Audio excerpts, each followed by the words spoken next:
Al chile. Mis amigos, soy Benjamín. Bienvenidos a su chile favorito. Aquí las noticias o te enchilan o te dejan picado. Edwin, ¿cómo andas? Buenas noches. Aquí, viendo todo esto de la ministra, fíjate que, bueno, estaba aquí atrás en distintas, o sea, desde la doctora Sí, Leticia estás hace Calderón. un ratillo. Es que siempre es interesante todo esto. Fíjate que todo lo que se habló da para muchos debates desde la condición de, ella mencionaba, quiero retomar tantito de ella, Sí, claro. lo de Turquía, pues claro que ellos solitos fueron los que ellos se ofrecieron, primero porque ellos tienen un objetivo, digamos, neo-otomanista, y de donde llegan refugiados es de Siria, ¿no? Y al llegar refugiados de Siria, al ser Turquía también miembro de la Unión Europea, recibe fondos para mantenerlos. Evidentemente se gasta lo mínimo, viven en campamentos deplorables. Pero claro, nosotros no tenemos un tratado en el que Estados Unidos a nosotros nos transfiera dinero en caso de que muchos migrantes, que muchos ya no son mexicanos, hay que hacer esa mención también. Incluso muchos mexicoamericanos están regresándose a su tierra para poner negocios, para sembrar, para muchas cosas.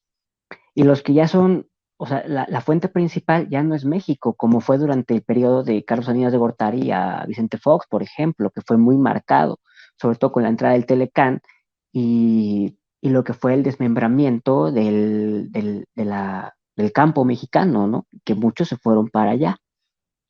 Entonces, pero claro, nosotros no tenemos ese mecanismo legal que, bueno, yo voy a ser tercer país seguro, pero tú me vas a transferir dinero, porque esta gente al final a donde quiere llegar es hacia, eh, pues hacia tu territorio, ¿no? Y también menciona algo muy interesante que es precisamente lo de los gobernadores en Estados Unidos. Desafortunadamente, el sistema federalista estadounidense, los que diseñan este modelo, lo que tenían era un gran sentimiento antipopular, nos decían, no, o sea, democracia, pero para entre nosotros, los blancos esclavistas, y que la plebe, o sea, tener bien amarrada la plebe, y entonces que por mucho que voten por un presidente, ese presidente tenga, pues, tenga un poder muy acotado, ¿no?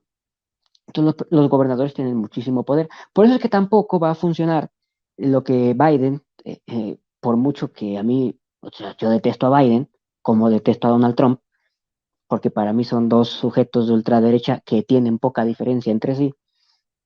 Por eso es lo que Biden va a fracasar en su control de armas, que quiere imponer armas leyes para el control de armas. Va a fracasar, ¿por qué? Porque son los gobernadores los que pueden decidirse sí o no. Y aparte, por mucho que lo quiera, digamos, imponer, pues siempre van a estar todos los organismos jurisdiccionales, judiciales, ¿no? Entonces la van a apelar. Luego está el tema de las tesis, sí, también hay otro gran debate de la pertinencia de que se hagan tesis a estas alturas, ¿no? O sea, la verdad es que yo por ejemplo me titulé por tesis en una de mis licenciaturas, eh, pues siempre está, o sea, tú entras a hacer una tesis sabiendo que no vas a descubrir el hilo negro, pero aquí yo sí veo un caso de plagio muy evidente. O sea, por mucho que tú estés hablando incluso del mismo tema, lo cual ya sería como complicado encontrar un tema novísimo del que hablar. De todas maneras, tú tienes cierto estilo de redacción, cierto vocabulario, cierto léxico, cierta manera de expresarte. Y claro, tienes unas preferencias, por mucho que se plantee que uno es objetivo. También hablar de este sin sustancia que dijo, no, es que tú eres padera del régimen, y la señora Leticia Calderón también, y deberías poner a gente que sí sea objetiva. Muchas veces es objetivo, consideran objetivo lo que les gusta y consideran subjetivo lo que no les parece, ¿no? Que eso también tiene que ver con mucho de la ideología que tiene la persona, del marco de análisis desde el cual pretende entender o explicarse el mundo, ¿no? Pero volviendo a lo de las tesis, tú tienes una ideología y desde esa ideología también analizas un problema. Por ejemplo, yo analicé un segmento de la población, ¿no? Y desde una ideología de la derecha, pues este segmento de población tendría que ser exterminado, ¿no? Y bueno, yo desde mis posiciones son totalmente contrarias, ¿no? Pero aunque, te digo, aunque habláramos del mismo tema, E incluso leyendo a los mismos autores que, como te mencionaba la otra vez, en Derecho y en Ciencia Política es como muy común que haya ciertos autores que se les pueda considerar clásicos y que todos citan porque son los que te recomiendan tus asesores de tesis, ¿no? Y porque queda bien citarlos. Entonces aquí, sí, aunque sí es un caso de plagio, no es un problema solo de la ministra en este sentido. Es un problema un poco de la ministra, un poco de su asesora de tesis, un poco de que hay alguien detrás del asesor de tesis que también debería revisar esas tesis, un poco la universidad, ¿verdad? Un poco la Facultad de Derecho, un poco la universidad en sí, la Facultad de Estudios Superiores de Aragón. Y un poco te digo, esto de la pertinencia de hacer tesis, ¿no? Y de esperar también gran cosa de una tesis de licenciatura. Pero aquí, pues plagio, por lo menos en estos archivos, yo no, o sea, no creo que sea un montaje, no creo que lo hayan hecho para fastidiar ahorita a la ministra y que la tesis vaya siendo otra. Yo creo que sí es un caso de plagio, no solo de ella, sino de otras cuatro personas, todos asesorados por la misma persona, que sí es posible, o sea, tanto temporalmente como probabilísticamente, es posible que esta señora, lo dijo en su carta, la misma profesora, yo he asesorado 500 tesis, que tenga 5 muy, muy iguales o plagiadas, pues es incluso, entiendo, probabilísticamente posible, ¿no?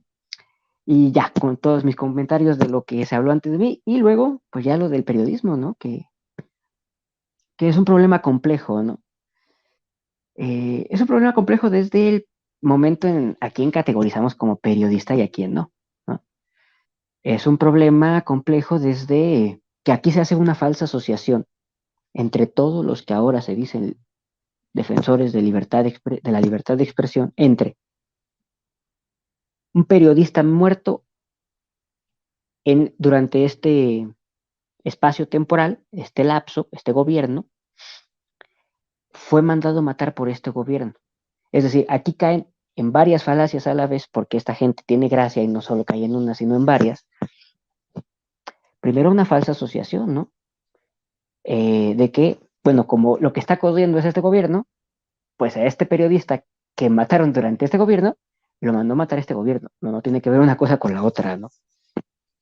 Y luego, ¿quiénes sí vendrían? Y luego, bueno, está lo del presidente, que siento que no es que polarice ni nada por el estilo, ni que precisamente ataque. Muchas veces lo que hace es, pues más o menos se defiende de todo lo que se escribe el día anterior o días anteriores.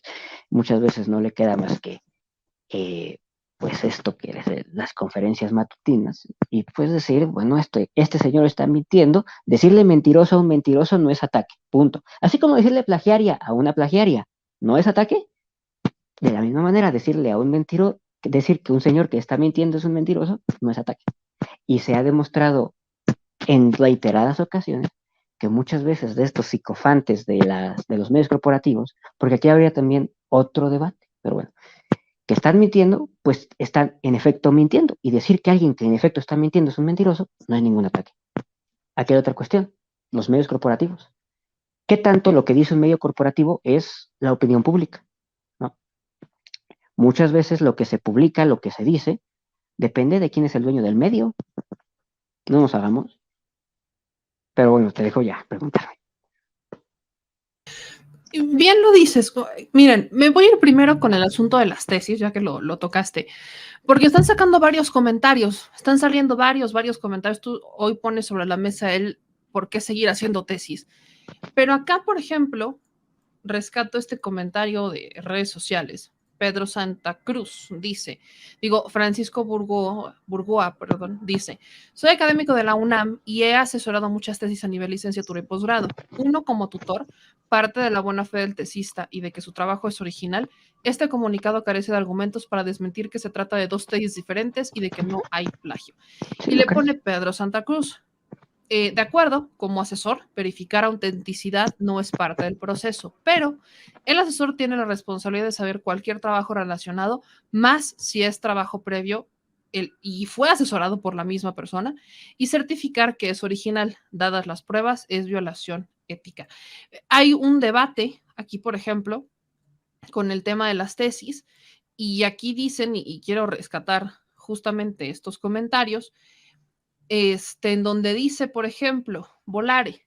Por otro lado, habría también que investigar si realmente en esos repositorios virtuales, aunque puedan ser parte de la UNAM, son los oficiales para almacenar digitalmente las tesis.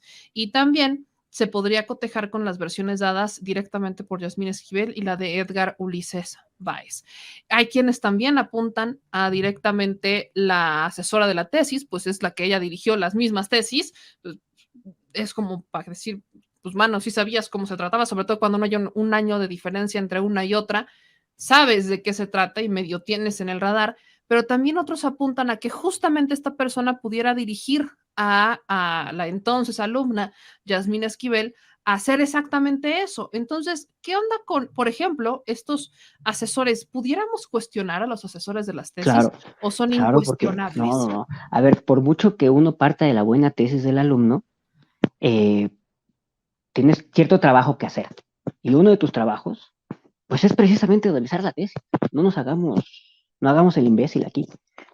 Sobre todo en una universidad pública, en una universidad que se supone que tiene tanto prestigio, tienes ciertas obligaciones para con tus asesorados. Si no asesoras, ¿eh? Primera, aquí hay un fallo desde que si un asesor tiene mucha carga de trabajo por lo que sea, porque son, son maestros y son investigadores. Y si no puedes con la carga de trabajo de ser asesor, simplemente le dices a tu alumno o a quien te busque, no puedo asesorarte porque estoy muy cargado de trabajo. Ahí ya es desde aceptar asesorar porque uno como alumno tiene que pedir, no te lo asigna la universidad, no va el profesor y te dice, pues más o menos veo que estás estudiando este tema, pues como ves, yo te asesoro. No. Uno tiene que ir a poner la jeta, y lo digo así porque esto me toca muy de cerca, y pedirle casi de rogarle a un profesor que sea él en específico o ella en específico que te asesore. Y si no puedes hacerlo, le dices, ¿sabes qué? No puedo. Ahí ya también es un poquito de responsabilidad del profesor. Y reitero, es un poco de responsabilidad, por supuesto, del plagiario en cuanto tal, es un poco del que no se dio cuenta que era un plagio, más cuando aparte es tan evidente, más cuando asesoraste la del 86, que es la de la que plagió la del 87. O sea, asesoraste a los dos. Es que no leíste ni la primera ni la segunda.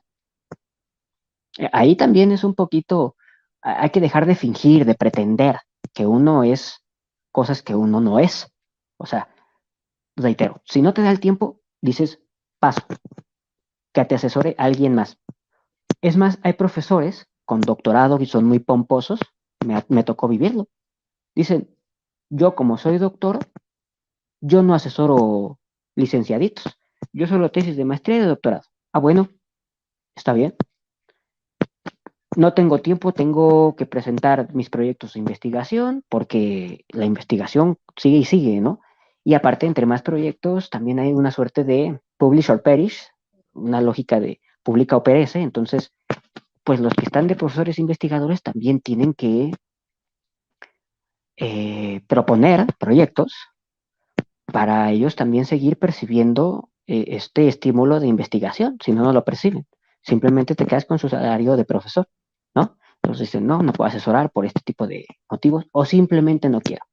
Pero asesorar y ni siquiera darte cuenta, sobre todo ya en estos tiempos, yo te puedo decir que a mí mi asesor personal era muy estricto en ese sentido. Esas aplicaciones que tú conoces, que tú mencionas, sí son muy ciertas. O sea, tú pegas, o sea, conforme yo mandaba mis avances, me decía, no, todo muy bien, ¿no? Pero porque él revisaba con este tipo de aplicaciones, sobre todo ya en tiempos modernos, pues de todas maneras, o sea, alguien tan experimentado como pretendidamente son los doctores, pues tendrían que darse cuenta de un plagio y no tendrían que partir de la buena fe.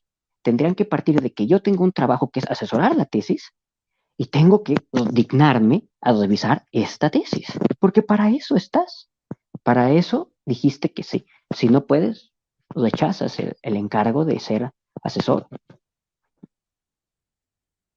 Bueno, reitero, va más allá del alumnado, va más allá del profesorado.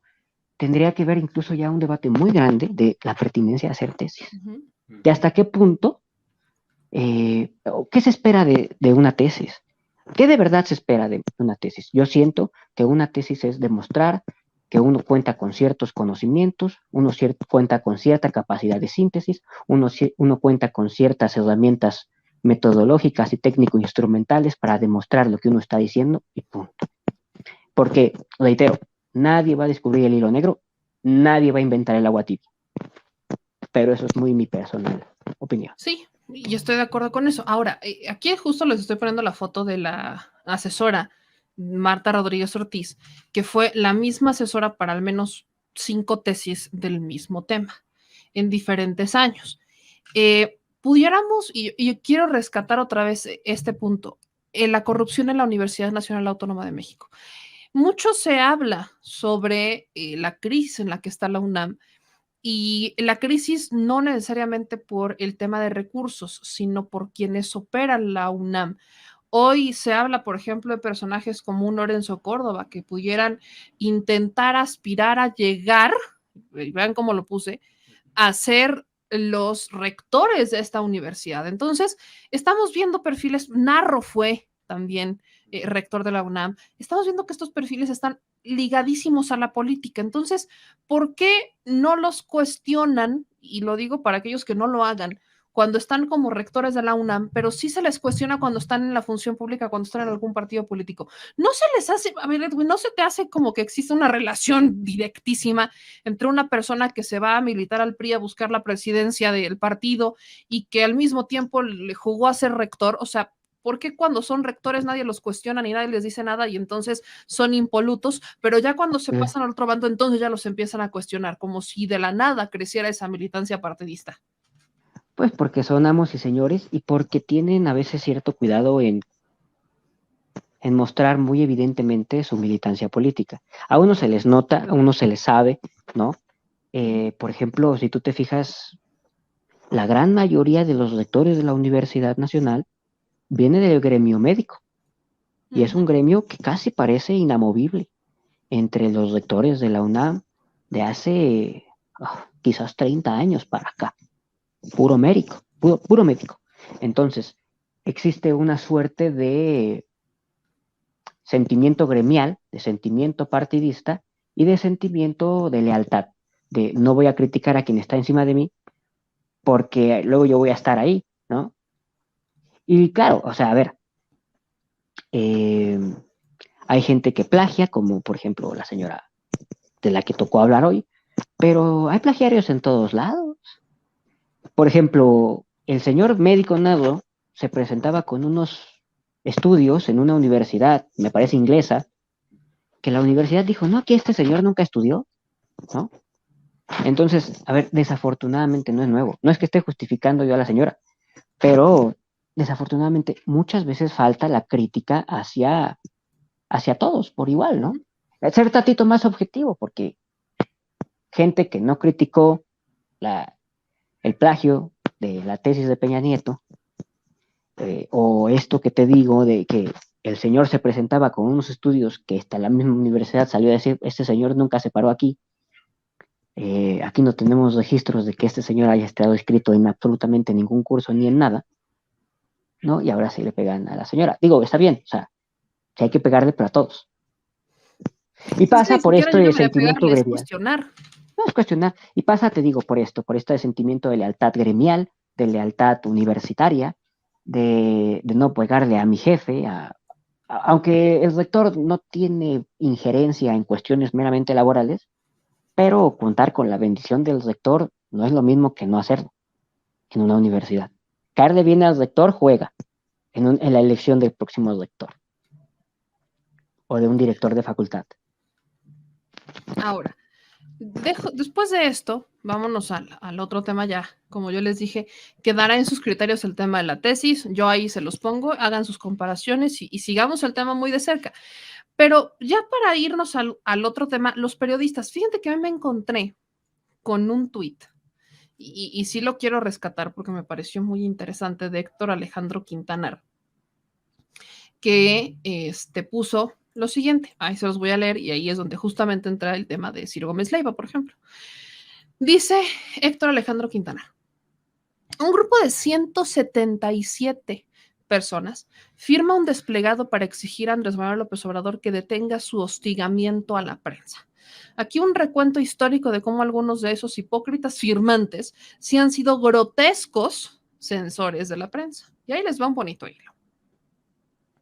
Alejandro Hope fue funcionario del CISEN de Felipe Calderón, instancia que inauguró el ciberespionaje a periodistas, como lo reportó Proceso en el 2016. Cuestión que después profundizaría el ampón gobierno de Peña Nieto. Arturo Sarucán, quien no es periodista de nada, pero sí fue el embajador mexicano en Washington del gobierno que inició la debacle de seguridad contra periodistas y en general en el país. Carlos Bravo Regidor, quien el 27 de agosto del 2012 desestimó la censura contra Carmen Aristegui y la revictimizó del despido injusto que padeció en W Radio. Fernando García Ramírez, un porro impresentable que se dedicó en 2018 a hacer propaganda sucia y ilegal en la Operación Berlín y en 2004 puso en riesgo al periódico La Jornada al acusarlo calumniosa e impunemente de complicidad con el terror. Francisco Martín Moreno. Estoy de la misma. ¿En serio alguien puede tomar en cuenta a este paladín de la libertad? Este farsante. Quemen a los de Morena. Sí, a este farsante, quemen a los de Morena en leña verde en el Zócalo. ¿Neta? Neta. Ok. Javier Lozano. Los paladines de la libertad de expresión. Sí, estos son todos los que quieren, que dicen que el presidente no suelta la prensa, ¿no?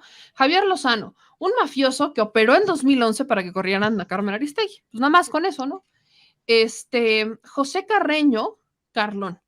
Este tipejo, junto con Otto Granados, fue vocero de Salinas, cuyas jefaturas de prensa se dedicaban a exigirle a los periódicos que no hicieran caricaturas del presidente y amenazaban con gravedad a quien publicara críticas. María Amparo Casar, asesora de Santiago Krill, en los tiempos donde este era el secretario de Gobernación y de un presidente que censuró con cinismo a Gutiérrez Vivó, a Proceso y a Olga Warnat. Raimundo Rivapalacio. Este otro tipejo, junto con Pablo Giriart, fue también el otra ala de la vocería del salinismo. Las mismas críticas que merecen los porros Carreño Carlón y Otto Granados aplican para estos casos. Ricardo Alemán, que este miserable, yo confirmo que es un miserable, no solo es la máxima expresión del periodismo sicario por su llamado magnicidio en contra de AMLO en el 2018, también es un difamador que nunca respeta el derecho de réplica. Firmar algo con este miserable es un acto de sinvergüenza mayor. Abundan también firmantes que fueron funcionarios menores de gobiernos que sí fueron censores abiertos como el de Calderón o Fox, entre ellos la señora Consuelo Sáizar, Carlos Elizondo, Ignacio Zavala o Rubén Aguilar. Ojo, aquí hay que aclarar que es muy legítima y necesaria la exigencia de esclarecimiento del intento de asesinato por fortuna fallido en contra de Ciro Gómez Leiva, pero una cosa es demandar justicia contra un crimen gravísimo, contra la libertad de expresión, y otra muy distinta es alucinar una relación casual entre el discurso del presidente y la comisión de delitos contra periodistas. Eso en sí es una equivocación muy irresponsable que enturbia el debate público. Pero por otro lado, hay que decirlo con claridad, muchos firmantes que hacen esta ridícula aseveración son perdularios que han ejercido abierta censura cuando han tenido el poder. Por ejemplo, es francamente imperdonable firmar un documento por la libertad de expresión al lado de un censor cínico y miserable como Javier Lozano. Es como si un borracho crónico firmara un desplegado en contra del alcoholismo. Señalar estas cosas no es ningún argumento ad hominem, es señalar hechos de la historia reciente, perpetrados por esos abajo firmantes, para así tirar uno de sus puntos centrales de su desplegado, el invento de que hoy se vive un hostigamiento presidencial a la prensa. Los señalamientos que hace López Obrador en sus conferencias son erróneos porque personalizan la crítica. Por eso, aunque sean imprudentes o innecesarios, por ningún motivo es hostigamiento. Máxime que muchos de los señalados sí merecen desmentidos. De ningún modo esas imprudencias presidenciales pueden ser consideradas hostigamiento. Basta ya de frivolizar términos. No solo se incurre en una mentira, también se le falta el respeto a muchos periodistas que sí han sido censurados en otros sexenios por presidencia. Una crítica honesta hoy tendría que centrarse en exigir a todos los poderes ejecutivo federal, estatales, municipales, seguridad para todos, especialmente para periodistas, ante la que superó amenaza el crimen organizado u otros poderes locales. Pero reducir con ligereza que la inseguridad que hoy viven muchos periodistas de a pie, a que todo es culpa de las conferencias de AMLO o que también ello causó el atentado de Ciro, es una banalización de conceptos y una irresponsabilidad. Y lo obvio, que es lo que digan periodistas ingenuos, es un error. pero que lo digan porrazos o agentes deshonestos que sí han ejercido la censura y hostigamiento abierto contra la prensa en el pasado, es una hipocresía inaceptable. Te escucho. Pues como te decía, aquí se hacen, esta gente que dice lo que dice, hace varias falsas asociaciones, es decir, que se mate a un periodista durante este sexenio, quiere decir que lo mandó matar quien encabeza este sexenio. Bueno, pues es una falsa asociación, de la cual no hay ninguna prueba. Es decir, caen en falacias, caen en mentiras, reitero, ese mismo hilo lo está diciendo. Hay veces que estos mentirosos se les ha demostrado que están mintiendo, sin embargo mienten, ¿no? Y claro, casos paradigmáticos como estos que menciona o como tantos otros que podríamos mencionar, pues los hay. Los hay y son muy ciertos. Francisco Martín Moreno, un farsante. Historiador, no tiene nada. Sus libros, como digo, no valen más que para pisapapeles caros. Y eso, pues, para alguien que no tenga buen gusto para comprar pisapapeles, llamando abiertamente a quemar a los militantes de Morena en la plancha del Zócalo, ¿no? Luego diciéndote que es partidario de la libre expresión, ¿no? ¿Qué más? No sé quién más habrá firmado. Pablo Iriart, pues es un sobrino o familiar de Pinochet, ¿no? Su familia beneficiaria, evidentemente, de todo el latrocinio que llevó a cabo este señor en Chile. Pero como ese podemos decir de varios. El mismo Ciro Gómez Leiva. A ver, el señor ha defendido a parte de la peor escoria de la clase política mexicana, incluido a Gutiérrez de la Torre, el famoso señor de la basura, que era un proxeneta, es un presunto proxeneta, militante del PRI, dirigente del PRI en la Ciudad de México. También celebró cuando Aristegui se quedó sin trabajo. Fíjate, antes era medio decente. El señor Ciro Gómez Leiva fue de los pocos que en su momento se atrevió a denunciar bueno, no a denunciar, porque este señor no es periodista, es lector de noticias en un teleprompter, como muchos de los que firmaron, pero que de periodistas nada. Hacer un análisis serio, crítico, digamos científico, de la realidad y luego transmitirla, eso tendría que ver con un poquito el periodismo, pero este señor es lector de noticias. Pero bueno, en su momento de joven, quizás antes, pues sí denunció lo de los legionarios de Cristo y los casos de pederastia, ¿no? Por eso también le quitaron su programa en Canal 40, mayoritariamente, hace mucho, mucho tiempo. Pero ve lo que se convirtió, defensor de Carlos Cuauhtémoc de la Torre, defensor de Genaro García Luna, del que ya casi empieza su juicio, y defensor de la peor calaña, ¿no? ¿Qué otro periodista? Es que hay tantos, de verdad hay tantos, que lo único que hacen es, primera, leer noticias, segunda, reproducir ideas que vienen desde muy, muy arriba. O sea, los que están hablando en realidad son oligarcas, dueños de los medios de comunicación o dueños de empresas que, pues en este sexenio básicamente han sido afectadas, ¿no? Por perder contratos, por perder dinero, por pagar impuestos.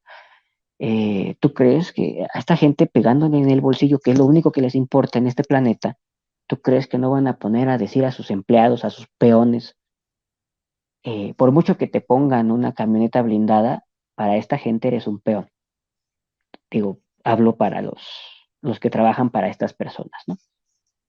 Eres un peón que están dispuestos a sacrificar en aras de obtener un mayor beneficio. ¿No? Hay que tenerlo muy claro. A esta gente solo le importa el dinero, a los dueños de los medios de comunicación. Pues claro que no están contentos. Ahora, aquí hay otra idea falsa, reitero, falsa, que se está queriendo sembrar en la opinión pública, que es, este gobierno es particularmente violento hacia los periodistas, es en el que más periodistas han muerto, a pesar de que no ha terminado. Pero a pesar de que no ha terminado, no es el sexenio en el que más periodistas han muerto.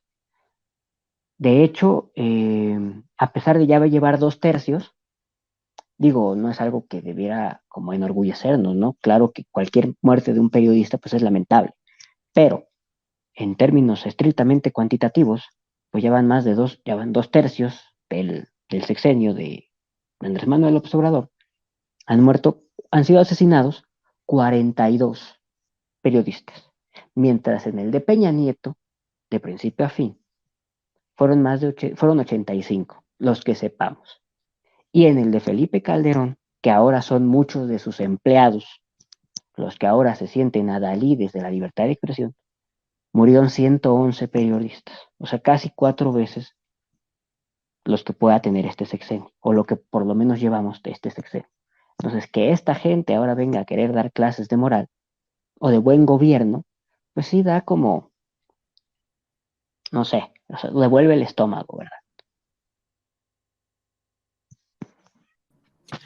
Ahora, quiero regresar para ya cerrar otra vez con el tema de las tesis, porque Yasmín Esquivel subió otras 2 cartas para dejar claro cómo defenderse, ¿no? ¿Qué pasó, no? Ahí les van lo que dice Yasmín Esquivel. Son 2. Acuérdense que la primera fue de quien era su asesora de tesis, diciendo que no es falsa la tesis.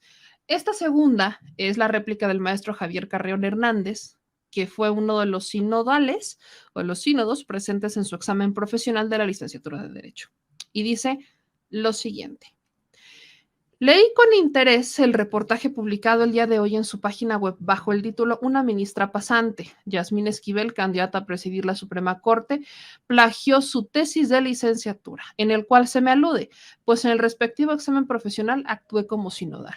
En efecto, en septiembre del 87 tuvo lugar en la entonces Escuela Nacional de Estudios Profesionales Aragón, Universidad Nacional Autónoma de México, el examen profesional para aspirar a título de licenciada en Derecho de Yasmín Esquivel Moza, en la cual la dirección del plantel me designó como vocal del sínodo.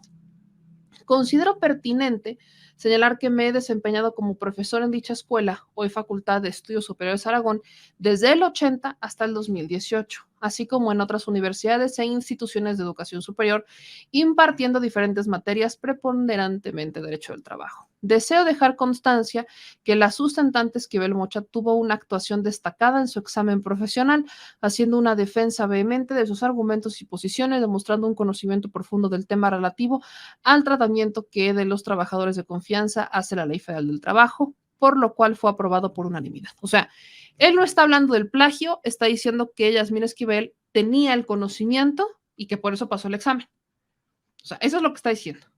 Porque en ningún momento incluso menciona el plagio, solamente menciona que sí tenía el conocimiento y que hizo una muy buena defensa de los trabajadores de confianza y la Ley Federal del Trabajo. Eso es lo que dice. Y obviamente responde porque lo alude en el reportaje. Y luego sube otro segundo testimonio, que es de su director de tesis doctoral, no de la tesis de la licenciatura, sino de la tesis del doctorado, que es el doctor José Antonio Núñez Ochoa, coordinador del Instituto de Investigaciones Jurídicas de la Facultad de Derecho de la Anáhuac, y el acta firmada de su examen doctoral, ¿no? Y el doctor dice: el que suscribe doctor José Antonio Núñez Ochoa, tuve el honor de dirigir en el año 2009 la tesis doctoral de la ministra Yasmín Esquivel Moza, titulada Los derechos fundamentales en el sistema jurídico mexicano y su defensa. Tengo 40 años laborando en la Facultad de Derecho de la Universidad de Anáhuac del Norte, en los cuales durante más de 20 años he dirigido tesis doctorales. Sin duda alguna, la tesis de la ministra Yasmín Esquivel Moza fue una tesis sobresaliente sobre la investigación, integración de cada uno de sus capítulos, referencias bibliográficas y cumplió con el estricto rigor académico exigido por la Facultad de Derecho de la Anáhuac.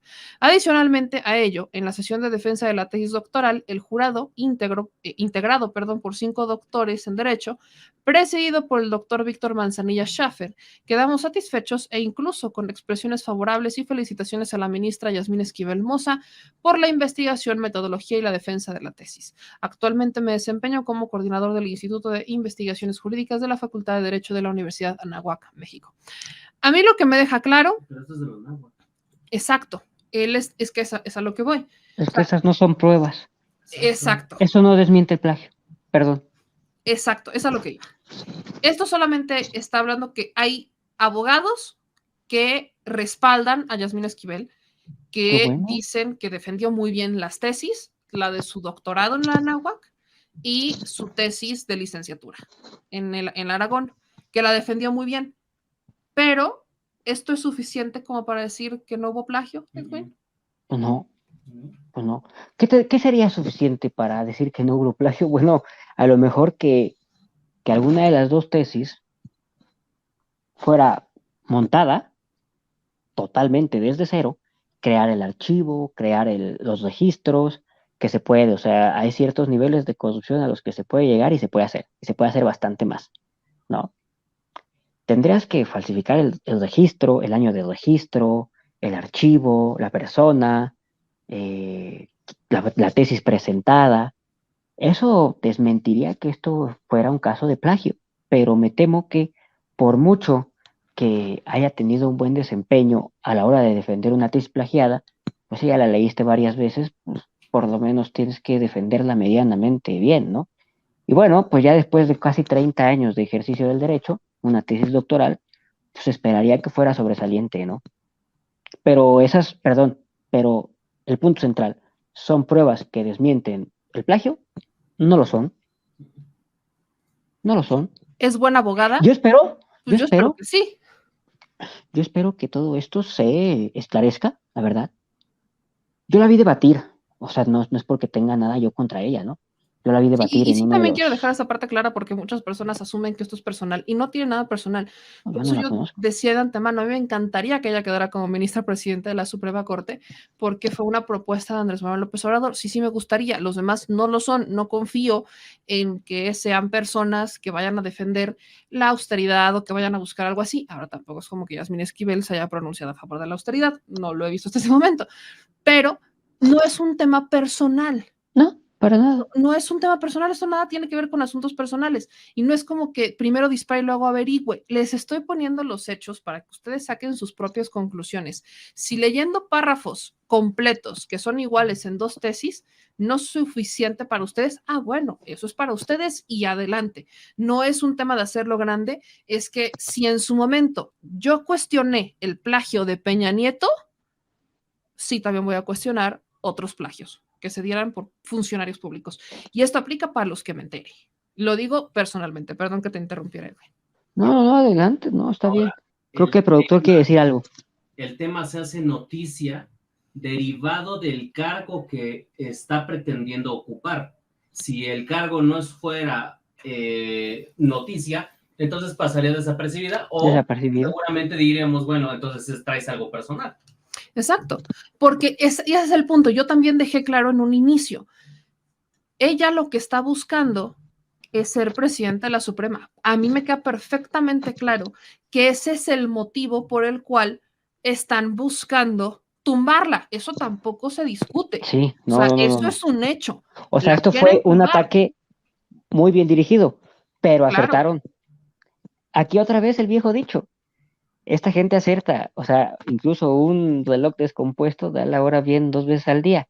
Y se pusieron a buscar, hicieron su trabajo y encontraron por dónde darle un buen golpe a esta señora. Pero claro, Exactamente. si esta señora no se hubiera atrevido a lanzarse a ser la presidenta de la Suprema Corte de Justicia, probablemente hoy estaría durmiendo tan tranquila como todas las noches Pues ha anteriores. estado durmiendo tan tranquila hasta hoy, porque ella es ministra de la Suprema Hasta hoy. Corte, o sea, Sí, fue sí. nombrada por Y Andrés Manuel fíjate, López Obrador, bueno, sugerida por Andrés Manuel López fíjate, Obrador, votada por el Senado, y haya estado todo este y ahí he tiempo, estado todo desde este que tiempo. fue, O ¿qué sea, ha el sido? 3 verdadero años. desencadenante no es haber sido propuesta por Andrés Manuel López Obrador, que eso hubiera podido serlo, Ujú. pero se esperaron, la dejaron, digamos, avanzar, y luego esta gente, pues, desencadenó el poder que tienen. Y aparte, sí, aparte resulta que aparte plagias de una manera tan torpe, tan burda, porque yo siento que ya si vas a hacer algo así, hay que imprimirle cierta gracia, hay que, no sé, tratar de ser más inteligente, ¿no? Ujú. Pero bueno, si ya vas a hacer una copia tan burda, o sea, no sé, yo no me hubiera atrevido a presentar algo así. O sea, Ahora, Y yo solo, y también perdón que te interrumpa en esto, por ahí dicen, ¿y esto por qué nos debería de importar? Ya chola, ya cámbienle de tema, le están haciendo el caldo gordo, no, discúlpenme. No, Creo que hablar de plagio es importante, porque para todos los autores originales de la obra que sea, no les gusta que les plagien sus cosas. no, ¿y Como por creador qué? de contenido, perdón, pero no me gusta que anden copiando mi contenido. Si yo me ando aventando un pleito con Ya te Alasraki lo, justamente por eso. ya te lo hicieron, por ejemplo, el señor Exacto. Entonces, Alasraqui, a mí no me gusta. otro Como abajo creador, como autor, no me firmante. gusta. Y a todas las personas que crean algo y que se los plagian, creo que no debe, es un delito, por cierto, por si no sabían. Pero por ahí me estaban diciendo sobre los estudios recapitulativos. Un estudio recapitulativo es o mejor conocido también como revisión del trabajo, tiene el fin primordial de resumir, analizar o discutir información ya publicada relacionada con un solo tema. La presentación será similar a la de los trabajos por invitación. Pero este no es ni uno ni otro. Eso quiero decir, si fuera un trabajo recapitulativo, citaría al autor y diría, como lo dijo en su tesis Edgar Báez en el 86, ta, ta, ta, ta, ta, ta, ta, ta, ta. Y bajo esto se entiende, ta, ta, ta, ta, ta, ta, ta. O sea, le cambias cosas, lo citas, citas el párrafo, citas la tesis, citas al Citas el autor, libro. dices, aquí está, esta es la persona que lo dijo en el 86, en esta tesis nombrada tal no sé qué, y puso esto, entonces de esto yo resumo, analizo y entiendo algo distinto. Esto, exactamente. Ese es un estudio recapitulativo. No, y ese es un Estás recurso también. estás analizando una tesis anterior, en este caso sería la de Edgar Báez del 86, pero acá, al menos, ¿No? y esto lo voy a citar también correctamente, en los documentos escaneados incompletos en el portal de tesis de la UNAM, no se ve eso. No, se ve En plagio. las conclusiones, son las mismas conclusiones de la tesis del 86. Y exactamente en el mismo orden. Es que es demasiada coincidencia como para pretender decir que no es plagio. Reitero, la única explicación es que o es plagio o alguno de los dos es un trabajo montado y resulta que no es ni de uno ni de otro. Uh-huh. Y también hay que ver el tema de quién plagió a quién. Eso también lo ponían en duda. Sí, porque... De decir que quizás, porque es un año de diferencia, que quizás pudiera haber sido al revés, porque un año de diferencia cuando estás haciendo una tesis hay quienes se tardan más que otras personas en hacer una tesis y también pudieran poner este punto sobre la mesa. O sea, que un quizás error editorial. el primero que publica es Edgar Báez y después es Yasmín Esquivel y el que habría plagiado a Yasmín Esquivel es Edgar. Sí, podría Por ser. la diferencia por la De fecha. año. O sea, porque es un año de diferencia, tampoco es mucho. O que los dos, exactamente, o que los dos sean del mismo año y hayan corrido de manera paralela, o no sé. Ajá, no sé, o que haya pero un error de también saben que edición. hace falta aquí escuchar a Edgar Báez. Si es que si existe, ahora sí que se manifieste Que el se señor. manifieste, exacto. O sea, ya escuchamos a Yasmín Esquivel y ella está defendiendo que es su tesis. Bueno, hay que escuchar a Edgar Báez. Uh-huh. No hay que descartar ninguna hipótesis. Y hay que escuchar a la UNAM, sobre todo. Y a la Facultad de Estudios Superiores de Aragón. O sea, bueno, sea la UNAM, pues. Luego aquí Yolanda dice, ok, meme, tú ya decidiste que es plagio, tú y Edwin. No es que lo haya decidido, es que hay un plagio. Nada más hay que ver de quién.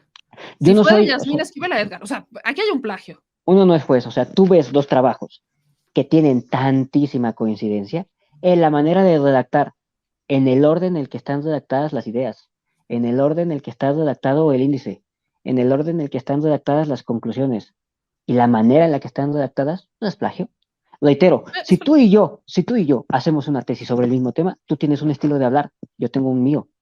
Tú tienes un estilo de escribir, yo tengo el mío. Tú tendrás tus autores preferidos. Yo, por ejemplo, yo no cité, digamos, ningún autor clásico de la ciencia política para mi trabajo. ¿Por qué? Porque no encajaba, porque me daba igual. Exactamente. ¿Me explico? Entonces, tú vas a citar a unos autores, yo voy a citar a otros. Y del mismo fenómeno concreto que estemos analizando, tú vas a extraer unas conclusiones y yo voy a extraer otras conclusiones. Como te decía al principio, si alguien de ultraderecha hubiera estudiado mi tema, hubiera dicho, no, pues es que esta gente, el pobre es pobre porque quiere, todo es un problema de mercado y el que no puede que se joda. Yo extraje otras conclusiones. ¿Por qué? Porque pensamos distinto.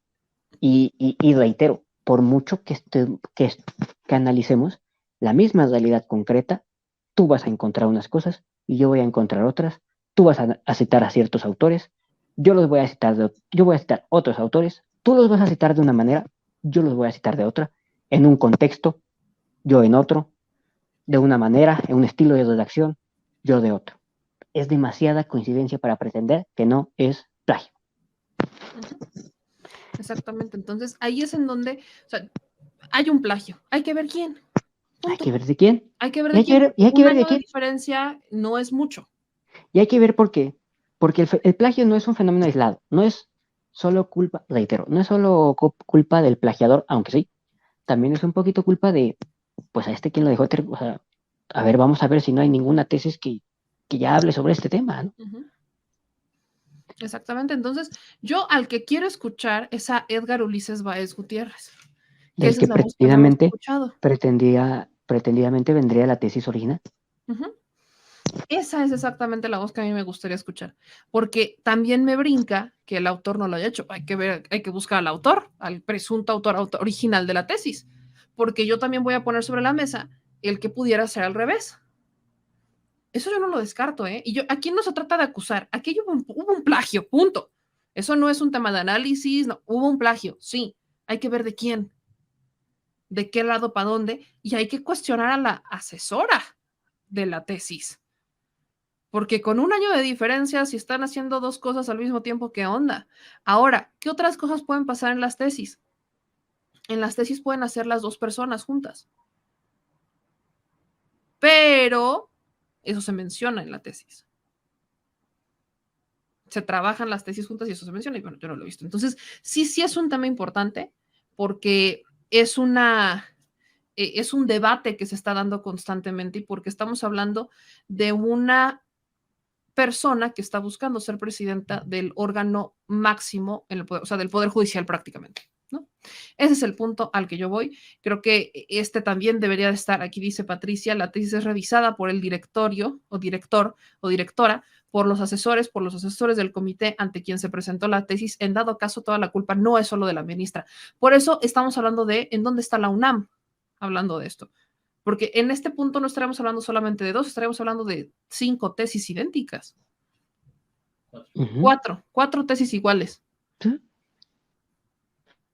4 tesis iguales. Una original y 4 que le siguieron. Uh-huh. Y en espacios temporales muy abiertos, una viene del 96, cuando la tesis es original del 86, y luego una del 2008 y una del 2010, me parece, por lo que alguien escribió en un... 2008 y 2010. Entonces, yo justo ahorita estoy buscando las otras 2 tesis para ver quiénes fueron los autores de las otras 2 tesis y hacer esta misma comparación. Ustedes hagan esa comparación en casa y creo que es un debate que va a seguir dando. La ministra se está defendiendo. Voy a buscarla porque tengo por ahí el contacto de Yasmín Esquivel. La voy a buscar para hablar del tema, para ver ella qué tiene que decir al respecto, poniéndole las tesis y que ella saque sus conclusiones, que ella lo diga, no solamente con las cartas de diferentes personas que obviamente la están defendiendo, que salieron a alzar la voz por ella en diferentes momentos de su vida académica, porque no solamente habló de la licenciatura, sino también sacó a un maestro del doctorado, y busquemos a Edgar Ulises Báez Gutiérrez, y lo dejo también ahí, me brinca que Edgar Ulises Báez Gutiérrez no haya respondido, hay que ver qué fue de él. En dónde está, si no está, si falleció, si no falleció, si todavía, o sea, que en dónde está. Hay que buscar a Edgar Ulises Báez Gutiérrez, porque sí es cierto también, aquí de que hubo plagio, pero estamos cargándolo todo al tema de la ministra, voltando todo a ver el tema de la ministra, sin dejar de reconocer que evidentemente hubo el interés es porque se postuló para ser presidente de la Suprema Corte. Uh-huh. Eso es indudable. Que es un tema político por el cual lo sacaron, claro, por supuesto que sí. O sea, si no lo hubieran sacado desde que fue nombrada ministra. Es más, lo hubieran sacado desde que fue como posible candidata a ser parte de la Suprema Corte de Justicia. Exactamente. O sea, es un tema que ya hubiera salido hace muchísimo. Entonces, como no salió antes, sabemos que es un asunto político, totalmente. Pero eso también nos lleva a que se esclarezcan las cosas y que las cosas sean cada vez más públicas. Y que se resuelva este misterio, porque para muchos sigue siendo un misterio. Yo no estoy descartando el plagio, solamente estoy poniendo en duda de hacia quién fue el plagio. Y el papel de la asesora de las tesis, porque es muy cuestionable que la misma persona que con la misma asesora se repitieran las tesis sin citar al previo. Eso es lo que más me preocupa. El tema de la asesora que actualmente sigue dando clases en Aragón. Hecha es esta. Mi querido Edwin, ¿qué tema quisieras tocar para cerrar? Fíjate que un poquito regresando a lo del periodismo, dos ejemplos paradigmáticos de lo que sí fue censura gubernamental al periodismo. Uno fue compañero de ustedes, J. Jesús Lemus, se comió 3 años de cárcel por denunciar una cosa muy clara, denunciar los vínculos muy claros, muy evidentes entre la hermana de Calderón y Servando Martínez Latuta, ya sentenciado a más de 40 años de prisión, que bueno, y él se comió 3 años por encargo directo desde Felipe Calderón, desde la familia Calderón, y desde gente que sigue enquistada en el narcogobierno del estado gobernado por Panazis de Guanajuato. Ese fue uno. Otro, el de Miroslava Breach, ¿no? Periodista, asesinada, 2017, si no mal recuerdo, pero fíjate lo curioso. Otro, narco, Panasi, por cierto, también, para no variar, fue el que les dijo a sus victimarios dónde estaba. Alguien en el gobierno municipal del PAN, de donde estaba escondida Miroslava Breach, fue el que les dijo a sus amigos narcos dónde estaba para que fueran a ultimarla. Y hoy ese sujeto también está en la cárcel. Eso sí es coartar la libertad de expresión desde el poder. Decirle a un señor mentiroso que está mintiendo, no, nada más. Pues ahí lo tienen. Para mí yo creo que sí es importante seguir cuestionando a la prensa, como yo siempre estoy abierta, cuestionenme para darle, porque yo creo que es importante que la gente cuestione a su prensa, que no es porque le crean solamente porque creen o confían en la persona, sino tener esa capacidad de generarse un criterio propio, de exigir también los elementos, de cuestionar, de decir en dónde, etcétera, siempre bajo la premisa del respeto, porque luego hay uno que otro que se brinca eso y se le olvida, pero siempre bajo la premisa del respeto. Creo que hay una dinámica necesaria en México para cuestionar a la prensa, no creer todo lo que ven ni todo lo que escuchan, como se los decía hace un minuto. Creo que la objetividad no debería de ser relacionado con la prensa. O sea, no, porque siempre hay alguien tomando decisiones y es una o más personas tomando decisiones de lo que ustedes van a ver y escuchar. Entonces, esa dinámica de vamos a creer absolutamente todo, creo que está mal, porque siempre hay un criterio. Y creo que lo que importa en la prensa es que la prensa sea clara con ese criterio de decir, esto es lo que van a ver y escuchar, esta es la inclinación, la tendencia, esto es lo que se busca en este espacio, para que ya sepan a qué le tiran y no vengan estas sorpresitas de, ay, es que objetivo. No hay nada objetivo, en nadie, en absolutamente nadie, porque tomas una decisión con base en una opinión o en una dirección editorial. Y eso ya rompe toda la línea de objetividad. Lo que buscas es ser lo más equilibrado posible, que ese es otro boleto. Algunos, Ser lo otros más no. equilibrado no es igual a ser objetivo. ¿Algo Eso. que ibas a decir, mi querido Edwin? Que algunos buscan ser equilibrados, pero otros Hay ni otros eso. que no. Sí, en otros no hay manera. No hay manera humana. Pero bueno, seguiremos muy de cerca todo el tema del plagio, no plagio, a ver qué pasa. Y mi querido Edwin, ¿en dónde te siguen? ¿En dónde te leen? Cuéntame más. Pues leerme en tu portal de México News. Ahí voy a estar publicando columnas de manera intermitente. Y leerme, pues en mi Twitter, ahí está, @levayas1292. Ahí me la paso, pues dando de golpes a varias personas y situaciones. Y ahí me pueden leer. Por Pues ahora ahí es todo. está. Mi querido Edwin, te mando un abrazote muy grande. No, pues Nos vemos muchas la gracias a próxima ti semana. y pues claro que sí. Hasta luego. Cuídate mucho. ¡Hola! Hija de tu madre. ¿Qué pasó, señor productor? ¿Por qué huyes de la cámara? No. ¿Por qué huyes? ¿Saluda a los fans? ¿Es nuestro video de cierre? ¿Saluda a los fans? Ah, le quiere presumir brazos, señor productor. Sí, mira nomás. Mira, échate, pero mira, ponlo así, mira, ponlo así. Que se vea la lonja. No, la lonja Pura está galleta, cabrón, ¿no? pura galleta. El señor productor. No, hombre, ya, para tus pesares, hazte para allá. En vez de que vayan a compartir el video, le van a poner dislike. ¿Qué pasó? No, ¿qué pasó? ¿Qué pasó? Pues bueno, si les gustó este video, no se les olvide dejar su like, suscribirse y activar la campanita. Manitas, suelta las manitas. Suscríbete. Suscríbete. Y si te gustó el video, suscríbete y compártelo, porque hay que descifrizar a la nación, ¿verdad? Al chile. Adiós. Discúlpenlo, tiene déficit de atención. Nos vemos.